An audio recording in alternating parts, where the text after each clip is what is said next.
My name is Isabella Quinn, and for the longest time, I believed that a decade of marriage meant safety, trust, and unwavering love. But one evening changed everything I thought I knew. It was our 10th anniversary, a milestone I had looked forward to for weeks, ever since Nathaniel and I exchanged our vows under a canopy of golden garden lights, promising forever. To celebrate, Nathaniel had chosen the city's most prestigious restaurant, the Aurelia, perched atop the skyline with panoramic views of shimmering lights. This wasn't just a dinner, it was a performance. The chandeliers sparkled like constellations, and the backdrop of the city seemed almost unreal, a painting come to life behind our table. I wore a navy silk gown, elegantly simple, hugging my figure just enough to remind him I still cared. Nathaniel, as usual, looked impeccable, jet black suit, perfectly knotted tie, and a hint of the cologne I once found reassuring. He smiled when I sat down across from him, but it didn't reach his eyes. "Happy anniversary, Bella," he said, raising a glass of Cabernet. "To us," I replied, clinking my glass with his. Yet, even at that moment, I felt a subtle shift in his energy. Something was off. His voice was smooth but felt rehearsed, a little strained, like a violin string pulled too tight. He checked his phone more than he looked at me. His fingers drummed the table rhythmically, while I tried to engage him in conversation about his day. Maybe he was tired. Maybe I was reading too much into it. But deep down, I knew the truth: something had been wrong for months. Late-night calls he brushed off as client emergencies, last-minute weekend meetings, and a growing emotional distance in his touch. The man who once stayed up with me all night helping prepare my first business pitch now seemed like a stranger. That evening, as the city lights glittered through the window, I felt lonelier than I ever had in 10 years of marriage. I had no idea what Nathaniel had planned. I didn't know the night would end with a hospital trip, or that a single glass of wine would almost change the course of our lives forever. Still, a sense of foreboding tugged at me, a warning I tried to ignore but couldn't. Reflecting on the past year, I could see the signs, subtle, almost invisible, yet persistent. People always saw us as a power couple. Nathaniel ran a highly successful investment firm, and I had built my consulting agency from scratch. We seemed flawless, admired, untouchable. But over the months, his presence began to wane. It started with missed calls, vague answers about meetings, or unexplained delays. I reassured myself that he was under pressure. Big clients, tight deadlines, I understood that world intimately. Yet, every night at the dinner table reminded me that the intimacy we once had, late-night talks, spontaneous weekend trips, small shared rituals, had disappeared. In its place was silence, or worse, polite indifference. One evening, just weeks before our anniversary, I found a second phone in Nathaniel's gym bag. Unlocked yet completely wiped clean, it had no contacts, no messages, nothing except the home screen. My gut told me something was wrong, but I forced myself to hope it was innocent.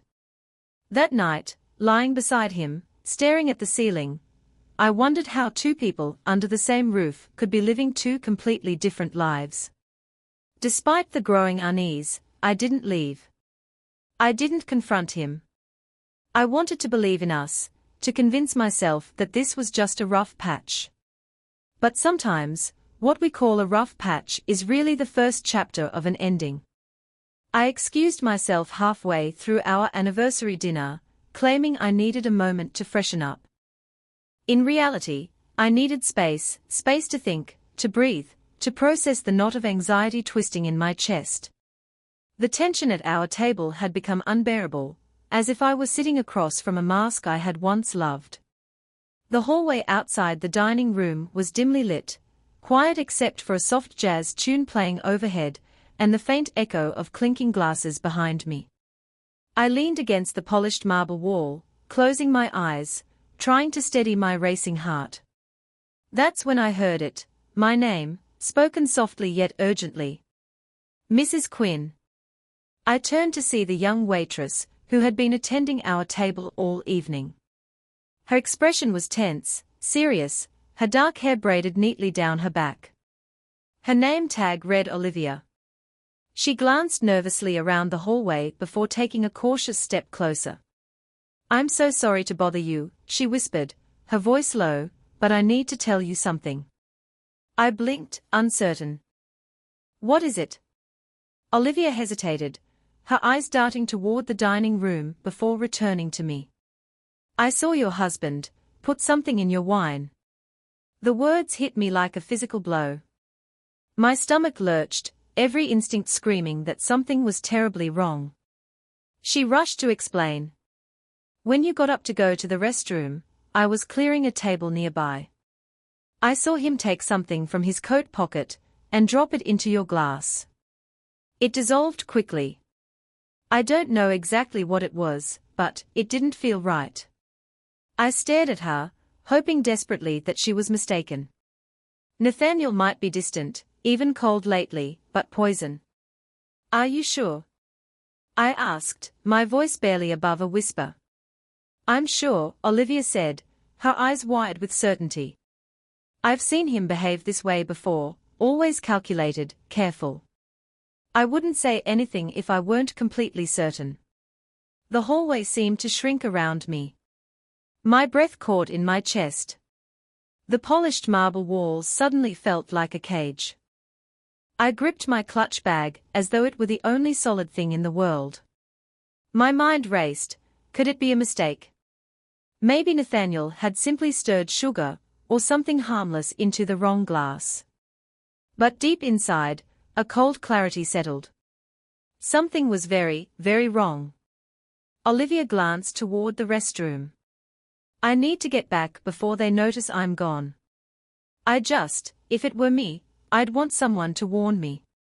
And just like that, she slipped away, disappearing down the hallway like a shadow.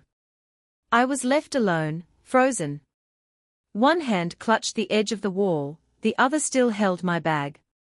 I wanted to deny what I had just heard, to convince myself it wasn't true. But a sinking realization began to take hold. For the first time in 10 years, the man I had trusted completely might be actively trying to harm me. A part of me wanted to scream, to run, to confront him, but another, sharper part knew I had to act strategically. Panic would make me careless, and Nathaniel, whatever he was planning, was clearly calculating. I took a deep, shuddering breath, trying to steady my racing thoughts. I reminded myself to stay calm, to stay focused. I wasn't going to be a victim tonight. Returning to the dining room, I moved with a casual ease, hiding the tremor in my hands and the chaos in my mind. Nathaniel looked up briefly, his eyes flicking over mine before returning to the phone in his hand. "Everything okay?" he asked lightly, a false calm in his voice. "Just needed a moment," I replied, keeping my tone neutral. A faint smile touched his lips, but it didn't reach his eyes. I sat down slowly, my gaze flicking to the 2 glasses of Cabernet on the table, mine, untouched, to the right, his, apparently the same, to the left. Somewhere in one of those glasses, the truth waited. I forced myself to act normal, smiling lightly as if nothing had happened, even though my pulse thundered in my ears. Every laugh from neighboring tables, every clink of silverware, every flicker of candlelight felt amplified, like a soundtrack to the danger I could sense, but hadn't yet confronted. My hands trembled slightly as I reached for my glass of Cabernet, hiding the motion behind a casual stretch. Then I did it. In one smooth, deliberate movement, I slid Nathaniel's glass toward me and nudged mine toward him. My heart pounded, but I kept my expression serene. He didn't notice, of course. His eyes were glued to his phone, his fingers tapping rapidly.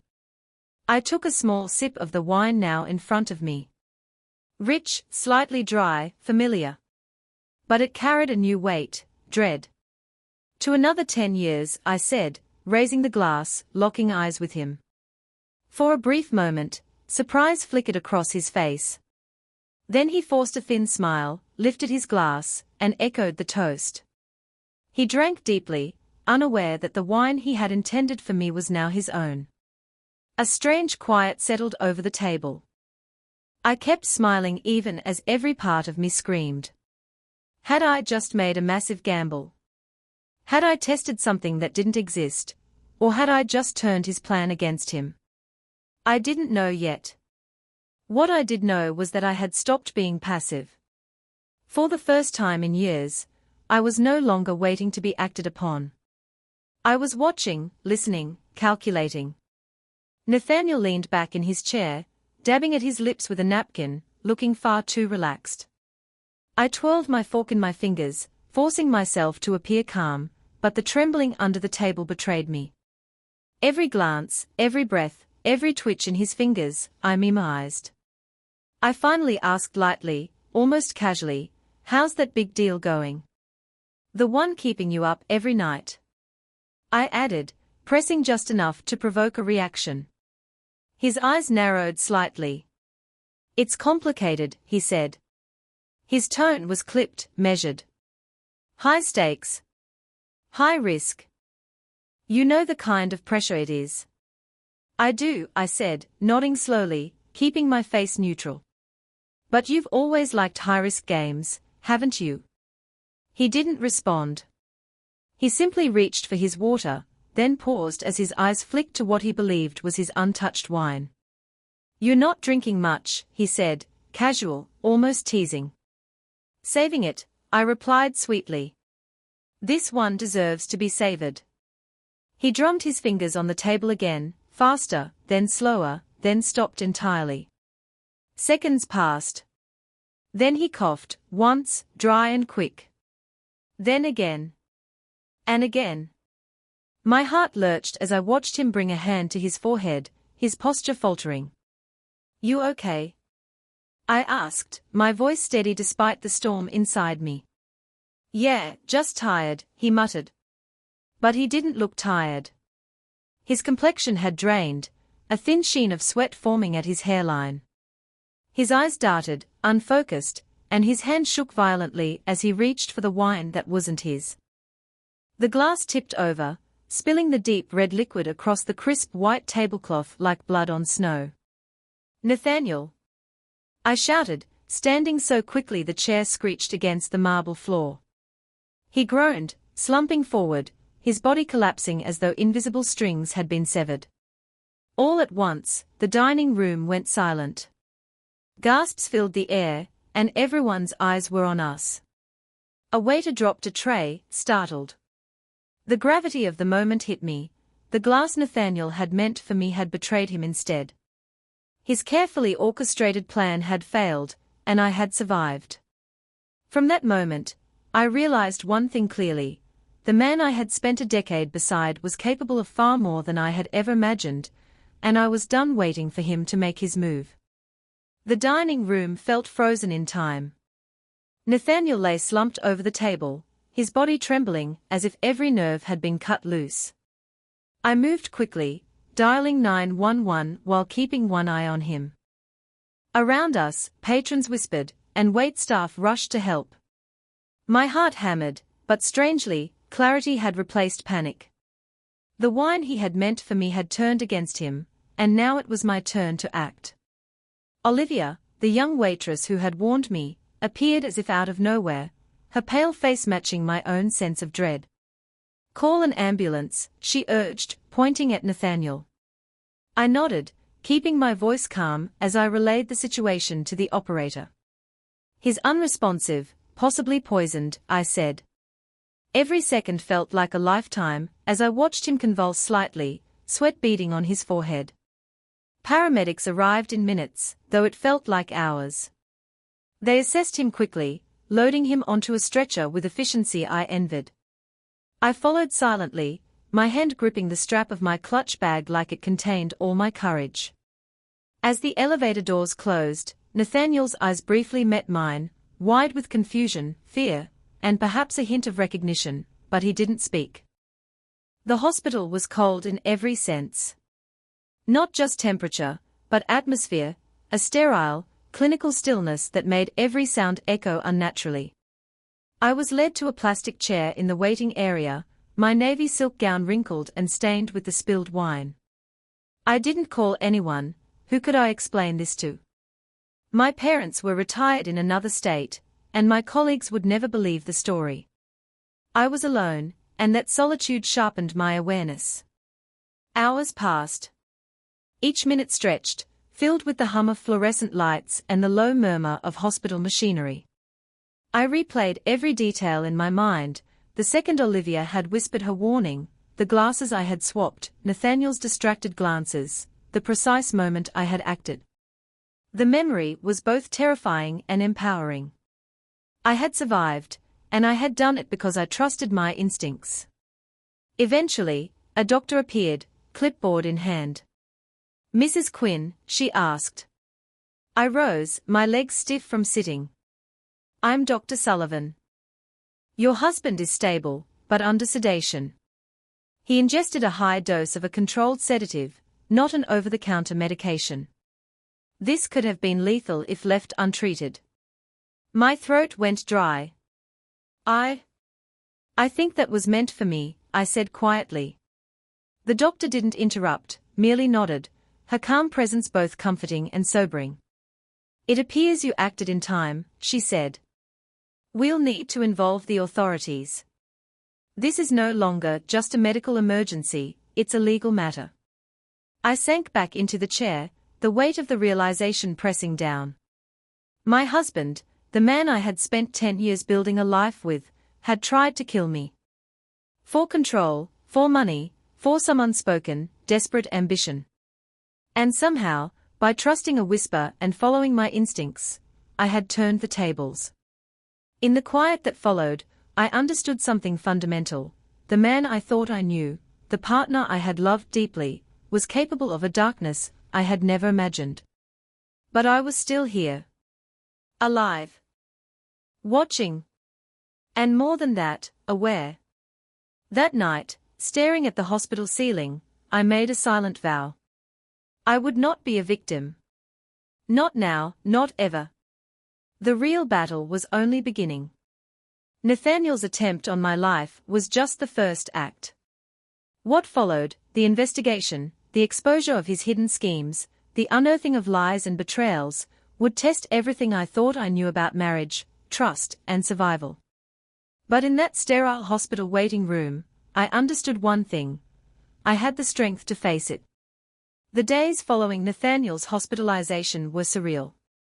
News of the incident leaked almost immediately, though the full story remained hidden. Headlines hinted at scandal: investment firm CEO hospitalized after mysterious wine incident. My name was mentioned, always alongside his, though no one knew the truth. I moved through life like a shadow, watching the world react while I remained silent, calculating my next steps. 2 days later, I received a call from a former client of Nathaniel's, a woman named Victoria Lane. Her voice trembled as she spoke. "I didn't know who else to call," she said. "But I think Nathaniel's firm is in serious trouble." I listened carefully as she explained, each word confirming what I had already suspected. Nathaniel's company, once celebrated in business magazines and local news, was teetering on the edge. Months of reckless trades, failed investments, and risky schemes had caught up with him. Creditors were circling, lawsuits were being drafted, and regulatory warnings were piling up. That evening, I returned home to confront the tangible evidence. In the storage bin of our home office, I found a stack of documents Nathaniel had clearly hoped I'd never see. Bank letters, warnings from the SEC, and even an unsigned power of attorney form that would have transferred all my business assets to his name if I had been incapacitated. My stomach churned as I realized the extent of his planning. He didn't just want control over our lives, he wanted control over me, my business, my independence. The magnitude of betrayal struck me in waves. It wasn't just the attempted poisoning, it was the methodical, calculated patience he had employed. The smiles at dinner, the tender words whispered across the table, the affectionate touch, they had all been part of the illusion. He had been orchestrating everything, all while hiding behind the guise of normalcy. I felt a mixture of fear, anger, and an odd clarity. Nathaniel's plan had failed, but now I had the upper hand. I was no longer the passive partner in our marriage. I had become the one observing, the one making deliberate choices. I filed the documents, copied every email and note, and secured them in a safe place. Everything was evidence. Everything was proof. The following week brought the police and investigators into our lives. I handed over everything, Olivia's warning, the swapped glasses, the hidden documents. Nathaniel, sedated and vulnerable in the hospital, had no chance to manipulate the narrative. His carefully built world began to unravel, not with a crash, but quietly, systematically, under the scrutiny of law enforcement and financial regulators. Through it all, I realized something essential. Survival depended not on brute force, but on observation, strategy, and trusting your instincts. I had survived because I listened to a whisper, because I acted when others might have hesitated, because I refused to ignore the signs. Amid the chaos, I began to process the deeper betrayal, not just the threat to my life, but the 10 years of lies that had shaped my existence. Nathaniel's deception forced me to confront uncomfortable truths about trust, marriage, and the illusions we cling to. I understood that love alone was not enough to protect oneself. Vigilance, intuition, and courage were just as critical. And so, while the media speculated, lawsuits brewed, and Nathaniel's reputation crumbled, I began to reclaim my life. I was alive, aware, and determined. The journey ahead would be challenging, but I had already survived the unthinkable, and that knowledge, that power, was mine. After Nathaniel's schemes were exposed, life became a careful balance of moving forward and processing the trauma he had left behind. The media had caught wind of the story, but I refused to speak to reporters. My priority wasn't headlines, it was survival and reclaiming my life. Yet I knew I couldn't remain silent forever. Therapy became my anchor. Sitting across from a professional, I began unpacking 10 years of manipulation and betrayal. The realization that someone I had trusted completely could plan such harm was devastating, but it also awakened a resolve I didn't know I possessed. I had survived, and I would rebuild. I distanced myself from friends and acquaintances who clung to the illusion of our perfect marriage. Some were uncomfortable with the truth, others disappeared entirely. I didn't blame them. It was easier for people to cling to comforting lies than face the reality of deception so close to home. I focused on what mattered: my agency, my career, and my safety. One of the most unexpected turns came from Olivia, the young waitress who had warned me about Nathaniel that night at the Aurelia. I reached out to her, offering guidance and mentorship. She accepted, and soon she became my executive assistant. Watching her grow, seeing her ambition and dedication, reminded me of the power of guidance, trust, and shared purpose.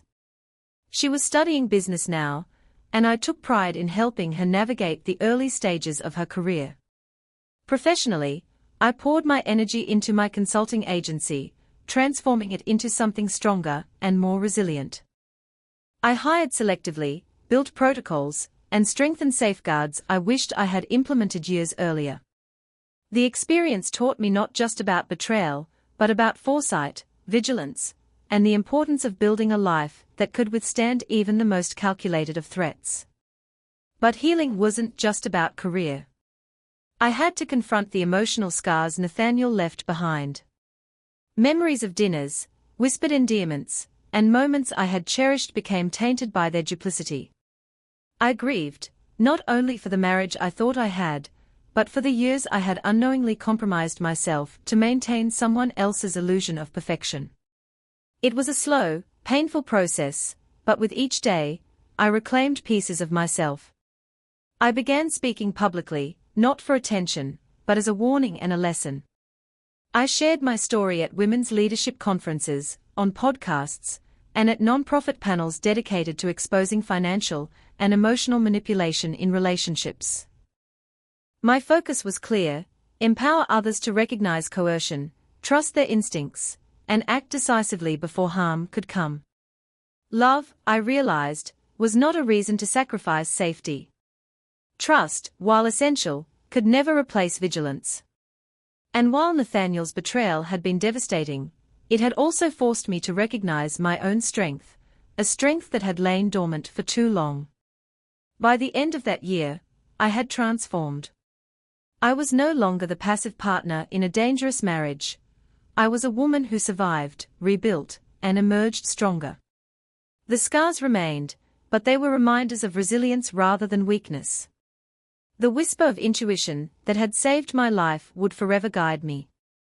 In the months that followed, I slowly rebuilt the life Nathaniel had tried to control. My consulting agency became more than a business, it became a symbol of resilience.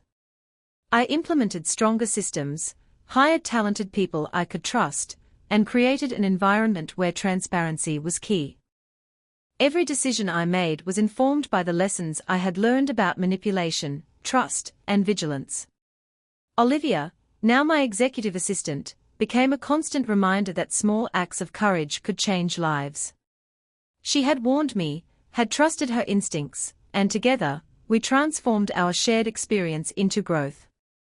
I mentored her, guiding her through business challenges, sharing the wisdom I had gained from surviving both financial and emotional deception. Watching her succeed reminded me of the power of guidance and the importance of fostering talent in others. I also began sharing my story publicly. Speaking at women's leadership conferences, podcasts, and panels for nonprofits dedicated to financial and emotional empowerment, I realized my experience could help others.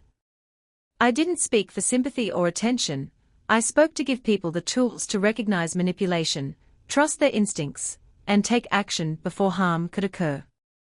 Every story I told, every lesson I shared, reinforced my own strength. My personal life, however, remained complicated. People still asked if I had ever loved Nathaniel. The truth was yes, I had loved him deeply. But love is not a reason to sacrifice your safety. It is not a shield against betrayal, and it cannot excuse someone's attempt to harm you. Understanding that distinction became one of the most important lessons I learned. Through this journey, I also learned to trust myself again. For 10 years, I had relied on someone else's guidance, someone else's version of reality. Now, I relied on my own instincts, my own judgment, my own voice. The whisper I had followed in the hallway of the Aurelia, the warning from Olivia, was not just a chance moment. It was proof that listening to one's intuition is not just courageous, it is essential. The experience left scars, yes. But those scars were no longer a symbol of weakness, they were badges of survival, resilience, and clarity. I had faced betrayal, manipulation, and attempted harm, and I had emerged not just alive, but empowered. Today, I define myself not by the man who tried to destroy me, but by the choices I made in the aftermath. I rebuilt my business, nurtured talent, and shared my story to prevent others from experiencing what I did. I found strength in my survival, in my ability to act decisively, and in the knowledge that trusting oneself can be the difference between life and death. If my story resonates even a little, hear this: trust your instincts. Don't wait for disaster to confirm what your intuition already knows. Survival isn't just about escaping danger, it's about reclaiming your life, your power, and your voice. This is Isabella Quinn's story. But for anyone who has felt trapped, deceived, or powerless, it can be yours too. Take a moment to honor your survival, your courage, and your strength. And remember, listening to that quiet inner voice may be the most important choice you ever make.